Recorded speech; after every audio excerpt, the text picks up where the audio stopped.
ناظرین، فکر و نظر پر خاص بات چیت کے لیے آج ہمارے ساتھ ہندوستان کی مشہور و معروف شخصیت، سیاسی و ملی رہنما اور بے باک شخصیت، شاید اسی لیے آل انڈیا مسلم پرسنل لا بورڈ کے ترجمان ڈاکٹر سید قاسم رسول الیاس صاحب ہمارے ساتھ موجود ہیں۔ سر، فکر و نظر پر میں دل کی عمیق اور اتھاہ گہرائیوں سے آپ کا استقبال کرتا ہوں۔ جی شکریہ، جزاک اللہ۔ گفتگو کی شروعات اس سوال کے ساتھ کرتے ہیں۔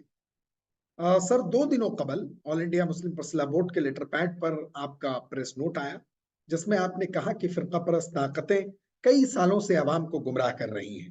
یہاں تک کہ ASI یعنی آرکیولوجیکل سروے آف انڈیا کی وہ رپورٹ جو مدعیان اور مدعا علیہ کو دی گئی تھی تاکہ معاملے کو سمجھا جا سکے، لیکن فریق مخالف نے پریس میں اسے ڈسکلوز کر دیا۔ اس پر آپ کا تبصرہ، آپ کی رائے اور آپ کا پوائنٹ آف ویو جاننا چاہتا ہوں۔ دیکھیے، آرکیولوجیکل سروے آف انڈیا ہماری ایک پریسٹیجیس انسٹیٹیوشن ہے ہندوستان کی، اور اس سے یہ توقع کی جا سکتی ہے کہ وہ زمین کے اندر کیا ہے اور کتنا پرانا ہے، اس کی ڈیٹس کیا ہیں، اس کا آتھینٹیکیشن جو ہے وہ آرکیولوجیکل سروے آف انڈیا اپنے ذرائع سے حاصل کر کے وہ چیز رکھتی ہے سامنے۔ لیکن افسوس یہ ہے کہ اس سے پہلے بابری مسجد کے معاملے میں بھی اور ابھی بھی جو آرکیولوجیکل سروے آف انڈیا کی جو رپورٹ ہے، وہ رپورٹ بہت مایوس کن ہے۔ یعنی بابری مسجد کے سلسلے میں 3 بار کھدائی ہوئی تھی وہاں پر، اور اس کے بعد آخری بار جب کھدائی ہوئی تھی اور اس کے بعد جو رپورٹ سبمٹ کی تھی، اس رپورٹ، چونکہ مجھے آرکیولوجیکل سروے آف انڈیا کی کھدائی کے موقع پر پرسنل لا بورڈ کی طرف سے وہاں جانے کا موقع بھی ملا تھا، میرے سامنے بھی کھدائی ہو رہی تھی، تو اس سے اندازہ ہو رہا تھا کہ رپورٹیں کس طرح بنائی جاتی ہیں اور جو چیزیں وہاں سے مل رہی تھی کھدائی میں، وہ ان کو کس طرح سے ایگزیجریٹ کر کے پیش کیا جاتا ہے۔ تو وہ جب رپورٹ سبمٹ ہوئی، اس کے بعد ہم نے ہندوستان کے نامور 10 آرکیولوجسٹ، پرومیننٹ آرکیولوجسٹ کو کانٹیکٹ کیا، اور انہوں نے اس رپورٹ کو پڑھنے کے بعد اپنے طور پر کورٹ پہ گواہیاں پیش کی۔ تو اس کے نتیجے میں کیا ہوا کہ وہ آرکیولوجیکل سروے آف انڈیا کے رپورٹ کو کورٹ نے لائق اتنا ہی نہیں سمجھا، یعنی اس کو کنسیڈر ہی نہیں کیا اور وہ ایک طرح سے ریجیکٹ کر دی۔ اور سپریم کورٹ میں جب معاملہ آیا تو سپریم کورٹ نے اس پر یہ فیصلہ سنایا، اپنا آبزرویشن دیا کہ آرکیولوجیکل سروے آف انڈیا نے جو فائنڈنگ دی ہے اور جو چیزیں اس کو وہاں سے ملی ہیں، وہ چیزیں بابری مسجد بننے سے 400 سال قبل کی ہے، تو گویا اس کا کوئی تعلق بابری مسجد سے نہیں ہے۔ حالانکہ آرکیولوجیکل سروے آف انڈیا کی جو رپورٹ ہے وہ یہ ظاہر کر رہی تھی کہ بہت ہی بڑا عالیشان مندر نیچے سے نکلا ہے، آثار نکلے ہیں اس کے، پلر بیسز نکلے ہیں اس کے، اور بہت ساری چیزیں انہوں نے پیش کی تھی۔ لیکن ہمارے آرکیولوجسٹ نے اسی رپورٹ کے بنیاد کے اوپر میں جن چیزوں کو انہوں نے کوئی اہمیت نہیں دی تھی یا اس کو نظر انداز کیا تھا، ان کو نکال کر یہ ثابت کیا کہ یہ جو چیزیں یہاں سے نکلی ہیں وہ تو یہ ثابت کرتی ہیں کہ یہاں مسلم آبادی تھی، اور یہاں جو قبریں نکلی وہ مسلمانوں کی قبریں تھیں، تو اس سے یہ مندر کا کوئی ایویڈنس ثابت نہیں ہوتا ہے، اور یہ مسجد کی اور سے نیچے سے جو زمین جو دیوار نکلی ہے وہ دیوار بھی عیدگاہ کی دیوار لگتی ہے، اس لیے کہ دونوں میں جو گارا استعمال ہوا ہے بابری مسجد کی دیواروں میں بھی اور اس نیچے سے نکلنے والی دیوار میں بھی، وہ مغلوں کے آنے سے پہلے ہندوستان میں استعمال ہی نہیں ہوتا تھا۔ تو اس کا مطلب یہ کہ نیچے کی جو زمین ہے، نیچے کی جو کنسٹرکشن ہے، وہ بھی انہی کے زمانے کا کیا ہوا ہے۔ تو میں یہ کہنا چاہتا ہوں کہ یہ اس سے آپ کو اندازہ ہوتا ہے کہ آرکیولوجیکل سروے آف انڈیا کے ذریعے سے وہ اس رپورٹ کو کیسے مینیپولیٹ کیا گیا تھا۔ اب جو رپورٹ آئی ہے، پہلی بات تو یہ رپورٹ پبلک کے لیے نہیں تھی، یہ رپورٹ پارٹیز کو دی گئی تھی کہ وہ پڑھ لیں اور کیس کے اندر اس پر اپنا آرگومنٹ پیش کریں، بجائے اس کے فریق مخالف نے اس کو پریس کو لیک کر دیا، اور لیک کر کے یہ تاثر دیا گیا اس رپورٹ کے ذریعے سے کہ ایک بہت ہی عالیشان مندر کے آثار نکلے نیچے سے، اور بہت ساری چیزیں، 800 پیج پر مشتمل رپورٹ ہے وہ، اور بہت ہی اس میں چیزیں پیش کی گئی اور یہ سمجھانے کی کوشش کی گئی کہ نیچے ایک بہت بڑا مندر تھا جس کو توڑ کے مسجد، اسی کے اوپر مسجد تعمیر کی گئی ہے۔ لیکن بہرحال یہ پہلی بات تو یہ کہ یہ کورٹ کے کا حد تک عزت ہے، یہ یعنی اہانت کی اس فریق مخالف نے کہ اس کو پبلک کو اجرا کر دیا، حالانکہ وہ پبلک کو اجرا کرنے کے لیے نہیں دی گئی تھی آپ کو۔ اور اس کے بعد پھر سماج میں ایک ایسا ماحول پیدا کرنے کی کوشش کی جا رہی ہے کہ گویا وہاں سے بہت ہی واضح نمایاں ناقابل تردید آثار نکلے ہیں جو ثابت کرتے ہیں کہ وہاں کوئی مندر تھا. تو یہ سب ایک نیریٹو سیٹ کرنے کے لیے یہ سب کیا گیا ہے. لیکن ہمیں امید ہے کہ جس طرح بابری مسجد کے مسئلے پر وہ جو رپورٹ تھی اس کا جو حشر ہوا تھا وہی حشر جو ہے اس رپورٹ کا بھی عدالت کے اندر ہوگا. اب اس میں ایک سوال یہ ہے سر کہ گیان واپی مسجد پر عدالت کے حالیہ فیصلے پر آپ کے خط کے لحاظ سے بھی اور آپ جیسا کہ کہہ رہے ہیں کہ اس میں کنٹمپٹ آف کورٹ یعنی توہین عدالت بھی ہے، چونکہ اس کو اجرا اور افشا کر دیا، جبکہ اس کو صرف سمجھنے اور سمجھانے کے لیے وہ رپورٹ تھی، لیکن اس کو اجرا اور افشا کر دیا گیا، تو یہ توہین عدالت کا بھی معاملہ ہے. تو کیا آل انڈیا مسلم پرسنل بورڈ یا مقامی سطح پر جو لوگ اس مقدمے کی لڑائی لڑ رہے ہیں تو بورڈ اس کو تعاون دے گا یا پھر اس معاملے میں توہین عدالت کا مقدمہ درج کرایا جائے گا؟ دیکھیے اصل میں جو انجمن اسلامیہ منظمہ کمیٹی جو وہاں سے مقدمہ لڑ رہی ہے ان کا یہ کہنا تھا کہ لوور کورٹ میں اور ہائی کورٹ میں یہ مقدمہ ہمیں لڑنے دیا جائے، اور اگر یہ مسئلہ سپریم کورٹ میں جاتا ہے تو سپریم کورٹ میں اس میں آپ انٹروین کر سکتے ہیں. ہم نے انتظامیہ کمیٹی سے پرسنل بورڈ نے ان کو یہ اشور کیا ہے کہ آپ کو جو بھی تعاون چاہیے، اخلاقی تعاون چاہیے، لیگل ایڈ چاہیے، وکلا کی مدد چاہیے، اور جو بھی اس سلسلے میں مدد چاہیے اس میں ہم آپ کو دینے کے لیے تیار ہیں. اور ہماری جو لیگل کمیٹی ہے پرسنل بورڈ کی وہ اس کیس کو دیکھ بھی رہی ہے، اور سپریم کورٹ میں ہماری لیگل کمیٹی کے ایک رکن ہے فضل ایوبی صاحب، وہ اس کیس کے اندر بھی ایڈوکیٹ آن ریکارڈ ہے. تو ہم پورے کیس پر نظر رکھے ہوئے ہیں، اس کا جائزہ لے رہے ہیں، اور انجمن انتظامیہ سے بھی برابر رابطے میں ہیں. تو اگر ضرورت محسوس ہوئی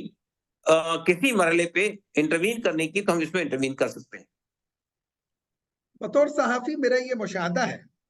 کہ آل انڈیا مسلم پرسنل بورڈ جو ہے سر وہ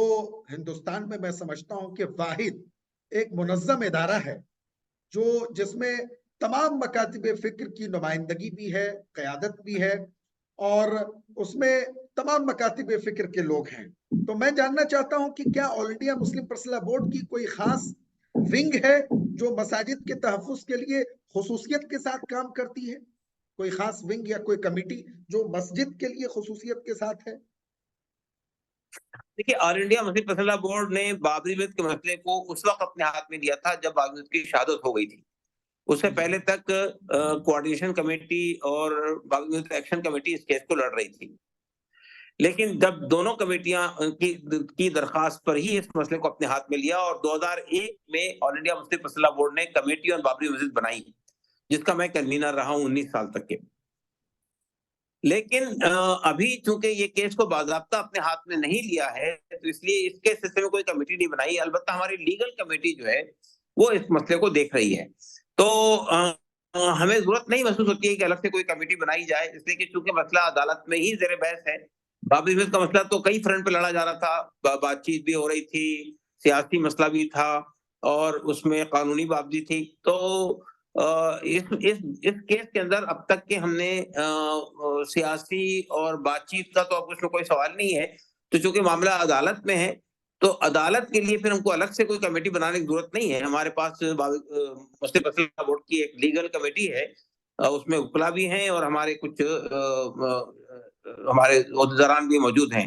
اس لیے میں سمجھتا ہوں کہ ہم کو الگ سے کوئی کمیٹی بنانے کی اس وقت ضرورت نہیں پڑے گی. اچھا، ایک چیز یہ ہے سر کہ آل انڈیا مسلم پرسنل بورڈ مسلمانوں کے حقوق کے تحفظ کے لیے ابھی فی الوقت کون کون سے کیسز کی پیروی کر رہا ہے یا کم از کم اسے مانیٹر کر رہا ہے؟ چونکہ مسلمانوں کے حقوق کے تحفظ کی لڑائی لڑنے کے معاملے میں آل انڈیا مسلم پرسنل بورڈ کا جو ٹریک ریکارڈ ہے وہ بے پناہ قدیم اور پرانا ہے. اور آل انڈیا مسلم پرسنل بورڈ نے بابری مسجد کے معاملے میں جس طرح لڑائی لڑی ہے اس کی اپنی ایک تاریخ ہے. تو ابھی وہاں جو ہے کون کون سے کیسز کی پیروی یا کم از کم اسے مانیٹر کر رہا ہے بورڈ؟ دیکھیے آل انڈیا مسلم پرسنل بورڈ جو ہے وہ کئی کیسز میں اس وقت میں انوالو ہے. کچھ معاملے سپریم کورٹ میں ہیں، کچھ ہائی کورٹ میں ہیں، کچھ معاملے مختلف ملکوں کی عدالتوں میں ہیں. اس میں ایک مسئلہ تو وقف کی اراضی کا ہے گجرات میں، اور وقف کے سلسلے میں بھی سپریم کورٹ میں بھی کچھ معاملات پینڈنگ ہیں، اس میں بھی مسلم پرسنل بورڈ ہے موجود. حجاب کے معاملے میں بھی جب حجاب کا کیس یہاں کرناٹک سے یہاں پہ ٹرانسفر ہوا ہے، اس میں بھی آل انڈیا مسلم پرسنل لا بورڈ پارٹی ہے اور اس کے طرف سے بھی بحث ہو رہی، بحث میں شامل ہے. اور اس کے علاوہ جو ہے وہ طلاق اور فسخ نکاح سے متعلق کچھ کیسز اور بھی ہیں، اس میں بھی بورڈ پارٹی ہے. عام طور پہ دیکھیے بورڈ عام طور پر انہی معاملات کو اپنے ہاتھ میں لیتا ہے جو آئلی زندگی سے متعلق ہوتے ہیں،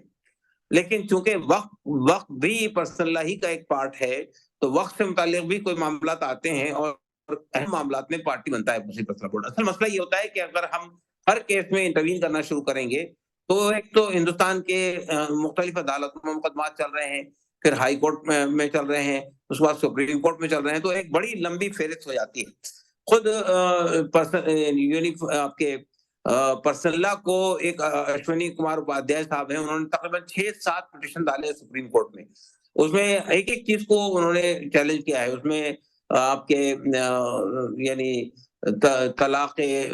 بائن کو بھی چیلنج کیا ہے، طلاق رجعی کو بھی چیلنج کیا ہے، فسخ نکاح کو بھی چیلنج کیا ہے، دارالقضاء کو بھی کیس پہلے آیا تھا، اس میں بھی پارٹی تھا بورڈ. اور اس کے علاوہ اشونی اپادھیائے نے جو ہے وہ آپ کے پالیگیمی کو یعنی تعدد ازواج کو بھی چیلنج کیا ہے اور وراثت کے قانون کو بھی چیلنج کیا ہے. تو یہ سب مسئلے اس وقت سپریم کورٹ میں پینڈنگ ہیں اور اس میں پرسنل لا بورڈ پارٹی ہے. ایک اور سوال سر ذہن میں آتا ہے کہ گیان واپی مسجد کو مندر ثابت کرنے والے لوگ جو ثبوت و شواہد پیش کر رہے ہیں اور اپنے اپنے دلائل اپنے لحاظ سے وہ دے رہے ہیں، اس کا مقابلہ کرنے کے لیے اور اس کا دفاع کرنے کے لیے مسلم پرسنل لا بورڈ کس طرح کی اسٹریٹجی، کس طرح کا منصوبہ ابھی بنا رہی ہے، کس طرح کی اسٹریٹجی ابھی بورڈ کے پاس ہے؟ دیکھیے اصل میں یہ جو اس وقت سروے رپورٹ آئی ہے، ہماری کوشش یہ ہوگی کہ جس طرح بابری مسجد کے معاملے میں ہم نے اس وقت کے 10 پرومیننٹ نامور آرکیولوجسٹ کو جمع کیا تھا اور ان کے سامنے یہ رپورٹ رکھی تھی اور انہوں نے تفصیل سے جائزہ لے کر، اس میں ہسٹورین بھی تھے، انہوں نے تفصیل سے جائزہ لے کر اس کا جواب تیار کیا تھا. اسی جواب کی بنیاد پر وہ رپورٹ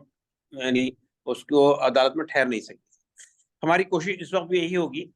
کہ یہ ان سے کانٹیکٹ کیا جائے اور ان کو ساتھ لے کر جو ہے اس کا یعنی جہاں تک سروے رپورٹ کا تعلق ہے اس کا مقابلہ کیا جائے. دوسری بات یہ کہ یہ اس میں یہ ثابت کرنے کی کوشش کر رہے ہیں کہ 91 کا جو ایکٹ ہے وہ اس کا اطلاق ہم پر نہیں ہوتا ہے، اور اس کی وجہ وہ یہ بتاتے ہیں کہ صاحب یہ جو مندر میں مسجد میں پوجا جو ہے وہ اس سے پہلے سے وہ یعنی اس کے بعد ہوتی رہی ہے 47 کے بعد میں. تو یہ ایسا کوئی ثبوت نہیں ہے، ایسی کوئی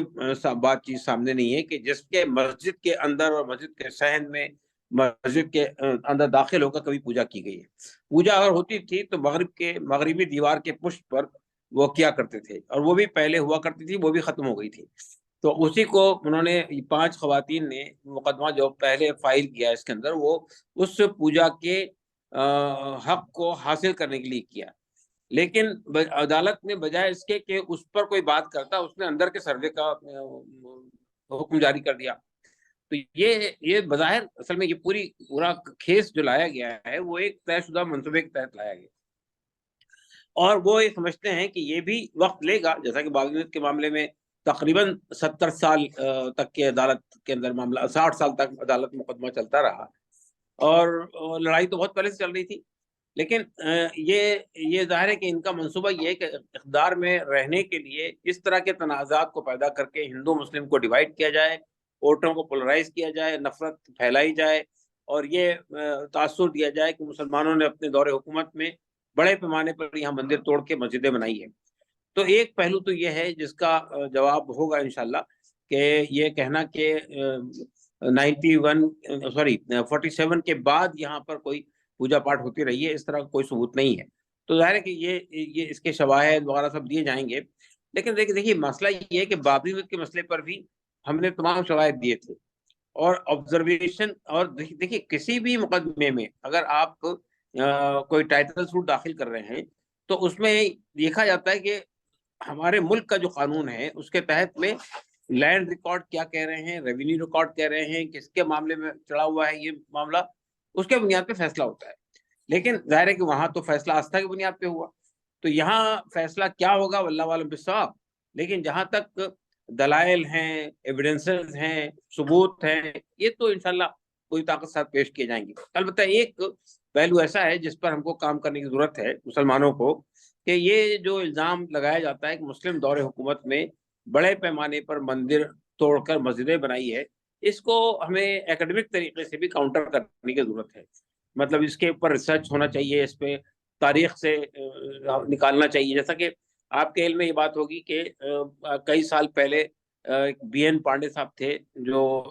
گورنر تھے اڑیسہ کے، اس سے عہدوں پر فائز رہے ہیں، انہوں نے ایک کتاب لکھی ہے جس میں انہوں نے پورے ملک کے دورے کر کے یہ حاصل کیا تھا کہ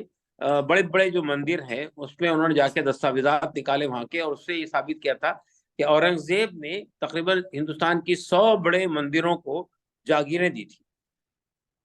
تو اور خود ہمارا تجربہ یہ ہے کہ ہم جب ایودھیا گئے تھے، میں اسے شہاب الدین صاحب، تو وہاں ہنومان گڑھی کے مہنت نے لا کے پیش کیا تھا کہ یہ دیکھیے، یہ فارسی کی دستاویز ہے جس میں اورنگزیب نے ہم کو یہ جاگیریں دی تھی۔ تو یہ جو غلط تاثر پیدا کیا جاتا ہے کہ مسلمانوں کے دور حکومت میں زبردستی لوگوں کو کنورٹ کروایا گیا، یا مسلمانوں کے دور حکومت میں مندروں کو توڑ کے مسجدیں بنائی گئی، یہ بالکل غلط نیریٹو ہے جس کو پیش کرنے کی کوشش کی جا رہی ہے۔ تو اس کو بھی ایکیڈمک طریقے سے بھی، تاریخ کے بنیاد پر بھی اس کو ریفیوٹ کرنے کی ضرورت ہے۔ ظاہر ہے، بالکل یہ بات تو لوگوں کو سمجھنے کی ہے کہ جتنے دنوں تک مسلمان حکمرانوں کی حکومت رہی ہندوستان پر اور مسلمان حکمراں اقتدار میں رہے، اور اگر جابرانہ حکومت یہاں ہوتی تو ایسا تاریخ میں لکھا ہوا ہوتا کہ بڑی تعداد میں زبردستی ہندوؤں کو مسلمان بنا لیا گیا۔ تو آپ نے بالکل صحیح فرمایا، آپ نے نہیں، یہ بات تو بالکل مسلمانوں کا دور حکومت تھا، ان کے پاس زمینوں کی کوئی کمی نہیں تھی، مندر توڑ کے مسجد بنانے کی کیا ضرورت تھی، اور شرن بھی اجازت نہیں تھی اس کی۔ تو یہ بالکل آتے ہیں، اور اگر واقعی جبرن طاقت کے زور پہ کنورٹ کروایا ہوتا تو آج مسلمان اقلیت ہوتے ہیں یہاں پہ، مسلمان خود اقلیت میں اس بات کو۔ لیکن یہ بات تو بہرحال یہ زبانی تو ہم بولتے ہیں یہ باتیں، لیکن ہم کو ایکیڈمک طریقے سے، تاریخ سے اس کو ثابت کرنا۔ بالکل، لیکن یہ بات بالکل صحیح ہے سر کہ ایکیڈمک طریقے سے لوگوں کو ایجوکیٹ کرنا یہ ہم لوگوں کی بنیادی ذمہ داری، اور خاص طور پر جو ابھی موجودہ حالات بن رہے ہیں اس میں بہت زیادہ ضروری ہے۔ اور اسی ضمن میں ایک آخری سوال میرے ذہن میں یہ آتا ہے کہ بابری مسجد کے بعد جس طرح سے گیان واپی مسجد کو مندر ثابت کرنے کی مہم بڑھ رہی ہے، اس سلسلے میں آل انڈیا مسلم پرسنل لا بورڈ نے کتنے اشتہارات چھپائے؟ مطلب اس سلسلے میں کچھ نہ کچھ چیزیں ہونی چاہیے کہ تاکہ لوگوں کو ایجوکیٹ کیا جا سکے۔ کتنے انفوگرافکس اس سلسلے میں ریلیز کیے گئے، کتنے ویڈیوز ریلیز کیے گئے، کتنی ماس میڈیا میٹنگز اس سلسلے میں ہو چکی، کتنی میڈیا رپورٹنگ ہوئی، یا کتنے یوٹیوبرز وغیرہ کی میٹنگ ہوئی؟ آج کل چھوٹی چھوٹی چیزوں میں فوراً یوٹیوبرز کو جمع کر لیا جاتا ہے، چونکہ ڈیجیٹل میڈیا کا دور ہے۔ ابھی راہل گاندھی کی جو یہ بھارت جوڑو یاترا وغیرہ چلی، اس میں بھی دیکھا گیا کہ راہل گاندھی نے بہت بڑے بڑے میڈیا بریفنگ یا پریس کانفرنسز پر توجہ نہیں دی، بلکہ چھوٹے چھوٹے یوٹیوبرز کو جمع کیا اپنی باتوں کو دور تک پہنچانے کے لیے۔ تو اس سلسلے میں اور اپنی بات لوگوں تک مؤثر انداز میں پہنچانے کے لیے کتنے یوٹیوبرز کی میٹنگ ہوئی ہے، کتنے پریس کانفرنسز وغیرہ اس سلسلے میں ہوئے بورڈ کی جانب سے؟ اس پر کچھ منصوبہ یا اسٹریٹجی وغیرہ بنا؟ نہیں، دیکھیں، اصل میں ایک بات تو یہ ہے کہ یہ مسئلہ پچھلے 2-3 سال سے چل رہا ہے، اور پورا مسئلہ جو ہے وہ عدالتوں کے اندر ہی ہے، عدالت سے باہر نہیں ہو رہا ہے۔ بابری مسجد کا مسئلہ تو یہ تھا کہ وہ سماج میں بھی چل رہا تھا، رتھ یاترائیں نکل رہی تھی، پولیٹیکلی بھی اس کے چیزیں ہو رہی تھی، اور بات چیت کے دور بھی چلے، تو اس میں تو مسلم پرسنل لا بورڈ ہر سطح پر انوالو ہوا تھا۔ بابری مسجد بات چیت میں بھی انوالو ہوا، اور اس کے علاوہ سیاسی طور پر بھی مسئلے کو حل کرنے کی کوشش کی گئی، اور پھر لیگلی بھی فائٹ کی گئی۔ جہاں تک بابری مسجد کا تعلق ہے، گیان واپی مسجد کا تعلق ہے، یہ ابھی شروع ہوا ہے، اور اس میں اسٹریٹجیکلی یہ طے کیا گیا تھا کہ ہم، اور وہاں کی جو انجمن انتظامیہ ہے اس کی بھی یہ خواہش تھی کہ اس مرحلے پہ مسلم پرسنل لا بورڈ اپنے ہاتھ میں اس مسئلے کو نہ لے۔ جب یہ ہمارے ہاتھ سے نکل جائے، یعنی مطلب یہ کہ ہائی کورٹ اور لوور کورٹ سے نکل جائے، سپریم کورٹ میں مسئلہ ہے، تب اس وقت آپ اس کو چیک کیجیے۔ تب بھی ہماری لیگل کمیٹی جو ہے اس پورے مسئلے کو دیکھ رہی ہے۔ ایک بات تو یہ ہے. دوسری بات یہ کہ دیکھیے ہم نے اس موقع پر پریس کانفرنسیں کرنا, یوٹیوب میں چیزوں کو ڈالنا اور ڈیبیٹ کروانا, یہ اس سے اس وقت پرہیز کیا ہے, اس لیے کہ دیکھیے 2024 کا الیکشن سامنے ہے اور وہ یہ چاہتے ہیں کہ مسلمان یہ کریں جو ان کو چھیڑا جا رہا ہے, تو وہ کیا جا رہا ہے. یہ عدالت میں بھی اتنا دھڑا دھڑ کیوں لائے جا رہے ہیں؟ یہ بات معاملہ تو پچھلے 1.5 سال چل رہا ہے نا, مگر ابھی پچھلے 2-3 مہینے سے آپ دیکھ رہے ہیں اس میں بہت تیزی آ گئی ہے. اس کی وجہ یہ کہ وہ چاہتے ہیں کہ اس طرح چھیڑ کر مسلمانوں کو میدان میں لائیں اور پھر اس سے وہ نیریٹو سیٹ کریں. تو ہماری اسٹریٹجی ہے کہ ہم ابھی اس کو سڑک کا مسئلہ نہیں بننے دینا چاہتے ہیں. فکر نظر کو اپنا قیمتی وقت دینے کے لیے آپ کا بہت بہت شکریہ. ہم پھر کچھ نئے سوالات کے ساتھ آپ کی خدمت میں حاضر ہوں گے. شکریہ. جی شکریہ, جزاک اللہ.